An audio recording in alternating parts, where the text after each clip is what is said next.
I have a special gift for you, but first, a story. The other night, I was pondering fear and its price, for all limitation is deeply rooted in it. Indeed, fear has cost me the life I desired, the life I deserved, the life I'm destined for, until now. I have long dreamed of becoming an inspirational speaker, imagining that my life experiences could be of encouragement to others. See, in my teens, I was diagnosed with two disorders: retinitis pigmentosa that has led me to be slowly and continuously going blind, and polycystic ovary syndrome that resulted in me growing a beard as a female.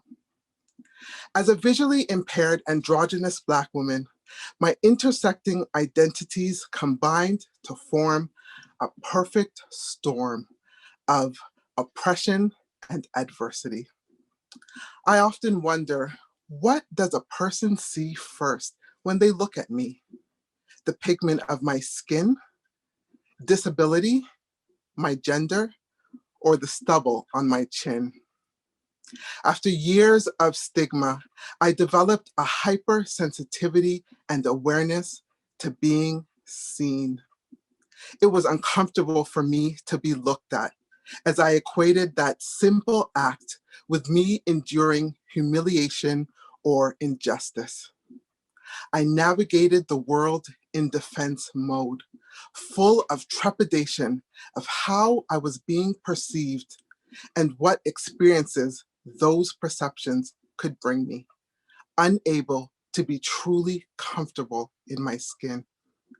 Sometimes I even pretended to be a celebrity, and being stared at was just the cost I had to pay for fame. It actually helped sometimes, and other times, not so much. I began to welcome exclusion as it provided scrutiny-free anonymity. So any thought to appearing publicly on a stage was strongly tethered to a what if.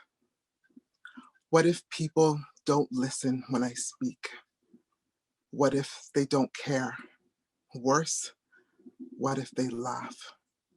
For many of us, being vulnerable is scary.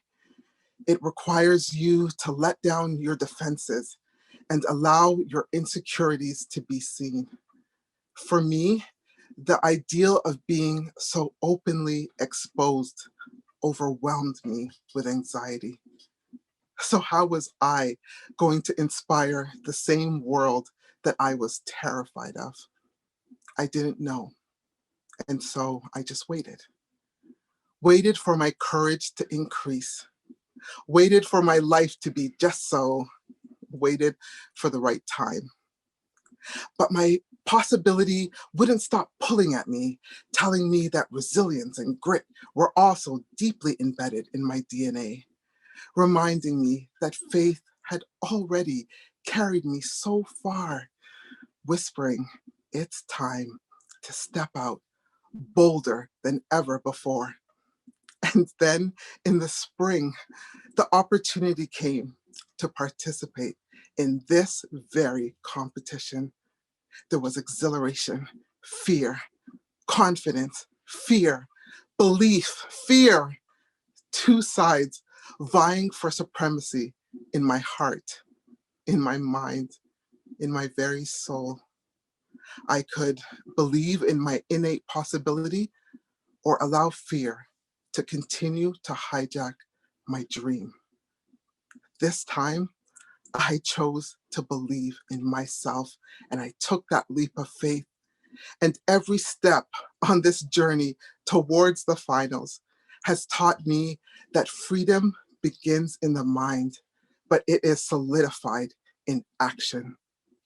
You see, dreams are great, but even they can become comfy prisons that lock in fantasizing and never materialize in anything tangible.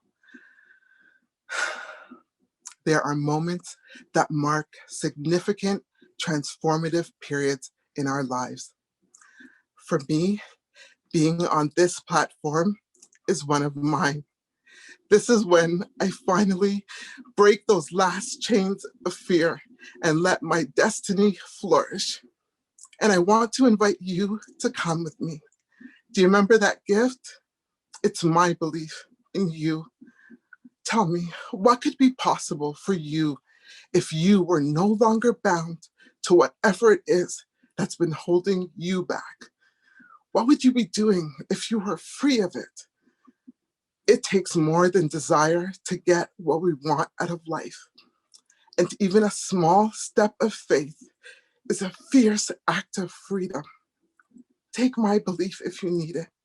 And let's disrupt, dismiss, and discard those old narratives and go for those dreams that we've been holding out on together.